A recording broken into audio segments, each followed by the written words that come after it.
সদৌ টাই আহোম ছাত্ৰ সন্থাৰ উদ্যোগত কামৰূপ জিলা সমিতিৰ সহযোগত বৃহত্তৰ গুৱাহাটী জয়ানগৰ অঞ্চলত মেডাম মেফি উদযাপন কৰা হৈছে।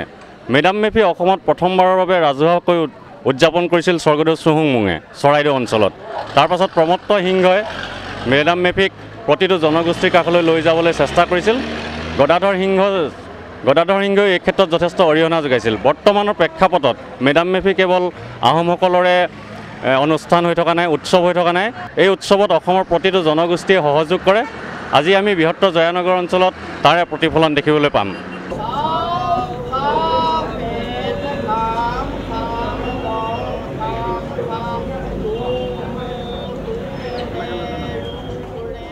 বৃহত্তৰ অসমীয়া জাতি গঠনৰ প্ৰধান হোতা চাওফা চাওলুং চুকাফাৰ নেতৃত্বত ৯,০০০ টাই মানুহ সপৰিয়ালে প্ৰব্ৰজন কৰি অসমত ৰাজ্য স্থাপন কৰি ৰাজত্ব কৰিবলৈ আৰম্ভ কৰিছিল। তেতিয়া তেওঁ ৰজাঘৰৰ ফালৰ পৰা পূৰ্বপুৰুষক স্মৰণ কৰিবলৈ বৃহত্তৰ অসমত মেডাম মেফি আৰম্ভ কৰিছিল। অৱশ্যে টাইসকলে পূৰ্বপুৰুষক সমূহীয়াভাৱে স্মৰণ কৰা প্ৰথাটো আৰম্ভ হৈছিল মুং দুং চুন খামত। বৰ্তমান অসমত টাই আহোমসকলে জানুৱাৰীৰ ৩১ তাৰিখে মেডাম মেফি পালন কৰে। মেডাম মেফিৰ তাৎপৰ্য ব্যাখ্যা কৰি হেমন্ত গগৈয়ে কয়, টাই আহোম ছাত্ৰ সন্থাৰ উদ্যোগত বৃহত্তৰ জয়ানগৰত মেডাম মেফি উদযাপন কৰা হৈছে।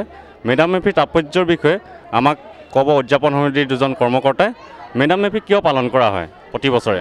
আচলতে মেডাম মেফি পালন কৰা হয় যে আমি উপৰি পুৰুষসকলৰ পৰা আশীৰ্বাদ বিচাৰি মেডাম মেফিখন উদযাপন কৰা হয়। আৰু আমাৰ আটাইতকৈ তাৎপৰ্যৰ উল্লেখত ল'বলগীয়া কথাটো হ'ল কি যে মেডাম মেফি হ'ল আজি আমাৰ পূৰ্বপুৰুষসকল যেনেধৰণে আছিলে, গতিকে পূৰ্বপুৰুষসকল আজি মৰি তেওঁলোক দেৱতা হ'ল। গতিকে সেই দেৱতা যেতিয়া হ'লগৈ, তেওঁলোকক আমাৰ ৯টা পুৰুষৰলৈকে ধৰা হয়। গতিকে 9টা পুৰুষৰ পাছত তেওঁলোক দেৱতা হয়গৈ।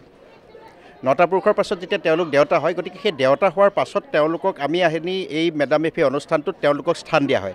আৰু গতিকে তেওঁলোকক সেই সহস্ৰ দেৱতাৰ মাজত স্থান দি তেওঁলোকৰ পৰা আমি আশীৰ্বাদ বিচাৰোঁ। আমি গোটেই জাতিটোৱে আশীৰ্বাদ বিচাৰোঁ, জাতিটোৰ মংগলৰ কাৰণে আশীৰ্বাদ বিচাৰোঁ, জাতিটো আগুৱাই যাবৰ কাৰণে আশীৰ্বাদ বিচাৰোঁ। আৰু প্ৰতিটো মুহূৰ্ততে যিকোনো বিপদৰ এটা যদি কিবা সন্ধিক্ষণ এটা আহি পৰে, তেতিয়াহ'লে বিপদৰ সন্ধিক্ষণটোত আমি মেডাম মেফিৰ মানে আচলতে আমি ঘৰুৱাভাৱে আমি কৰিলে দাম বুলি কওঁ, দাম পাতা বুলি কওঁ। গতিকে সেই দাম পাতি আমি দামক দি মেলি আমি সেই উপৰপুৰুষসকলৰ পৰা আশীৰ্বাদবিলাক বিচাৰি যাতে তেওঁলোকে আমাৰ প্ৰতিটো বিপদ সংকুল মানে পৰিৱেশ যাতে তেওঁলোকে দূৰ কৰে।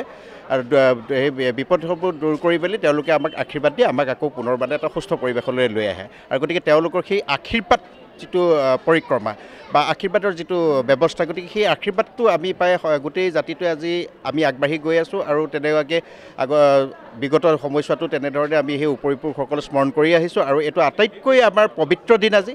আৰু এই দিনটোতে আমি সমজুৱাভাৱে সকলোৱে একেলগতে সকলো গোটেই দেশখনৰ বৃহত্তৰ অসম দেশখনৰ যিসকল উপৰিপুৰুষ আছিল, আমাৰ যিসকলে এখন দেশ গঢ়ি থৈ গৈছিল, গতিকে তেওঁলোকৰ পৰা আমি এই আশীৰ্বাদটো বিচাৰোঁ।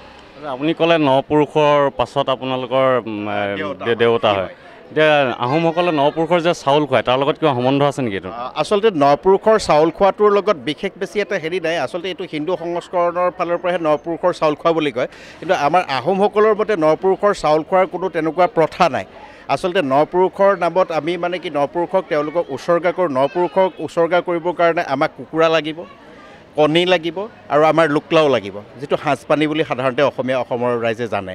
গতিকে সেই 3টা নৈবেদ্য পায়ে তেওঁলোকক দিয়ে, আমি তেওঁলোকক সেইখিনি আগবঢ়াই দিওঁ। আৰু সেই তেওঁলোকক সেইখিনি দিয়াৰ পাছতে আমাৰ তেতিয়াহে আমাৰ গোটেই সেই 9 পুৰুষৰ কামভাগ মানে সফল হয়। আৰু তেওঁলোকে তেতিয়াহে তেওঁলোকৰ পৰা আমি আশীৰ্বাদটো আদায় কৰিবলৈ সক্ষম হওঁ। মেডাম মেফি টাই আহোমসকলৰ পূৰ্বাপৰ লোকধৰ্মীয় পৰম্পৰা। মেডাম মেফিৰ অৰ্থ হ'ল যে টাইসকলৰ উপৰি পুৰুষৰ স্বাৰ্থত আত্মাৰ প্ৰতি শ্ৰদ্ধাৰে স্মৃতি তৰ্পণ কৰা আৰু সেই তৰ্পণৰ জৰিয়তে ফি অৰ্থাৎ দেৱতাসকলৰ পৰা আশীৰ্বাদ বিচৰা। বৰ্তমান অসমত ই কেৱল টাই আহোমসকলৰ উৎসৱেই হৈ থকা নাই, ই হৈ পৰিছে প্ৰতিজন অসমীয়াৰে উৎসৱ।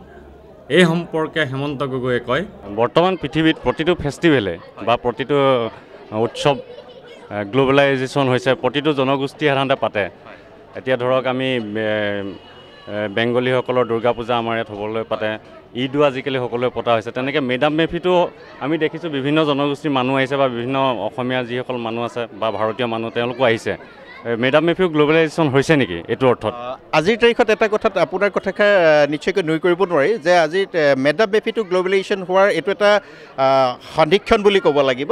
যিহেতু আহোমসকলে ৰাজত্ব কৰোঁতে তেওঁলোকৰ সৈন্য বাহিনীসমূহ বিভিন্ন জাতি জনগোষ্ঠীৰ পৰা লোৱা হৈছিলে গতিকে তেওঁলোকৰ যেতিয়া তেওঁলোক কেতিয়াবা যুদ্ধৰ ক্ষেত্ৰত তেওঁলোক মানে পৰিছে ৰণত পৰিছে তেওঁলোকৰ মৃত্যু ঘটিছে গতিকে তেওঁলোকৰ কাৰণে আমি এই সমজুৱাকৈ এই মেডাম মেফিৰ জৰিয়তে আমি সমজুৱাকৈ তেওঁলোককো আমি স্মৰণ কৰোঁ গতিকে এইটোৰ কাৰণে এনেকুৱাই বস্তু হ'ল যে অকল এই মেডাম মেফি অনুষ্ঠানটো আজি অকল আহোমসকলৰ হৈ থকা নাই এটা সমগ্ৰ অসমখনৰ আৰু প্ৰতিটো জাতি জনগোষ্ঠীৰ এটা স্মৰণীয় আৰু মানে উপাসনা কৰাৰ এটা দিন আৰু প্ৰত্যেকেই এই উপাসনাৰ দিনটোতে সকলোৱে আশীৰ্বাদ বিচাৰিব পাৰে টাই আহোমসকলৰ ইষ্ট দেৱতাক মেডাম মেফিৰ জৰিয়তে উপৰি পুৰুষৰ নামত দিয়া এক শ্ৰদ্ধাৰ ভক্তিৰ অঞ্জলি সমূহ অসমবাসীলৈ চেণ্টিনেল নিউজে জনাইছে মেডাম মেফিৰ শুভেচ্ছা কেমেৰা পাৰ্চন সুশান্ত দাসৰ সৈতে অমৰদীপ গগৈ চেণ্টিনেল নিউজ গুৱাহাটী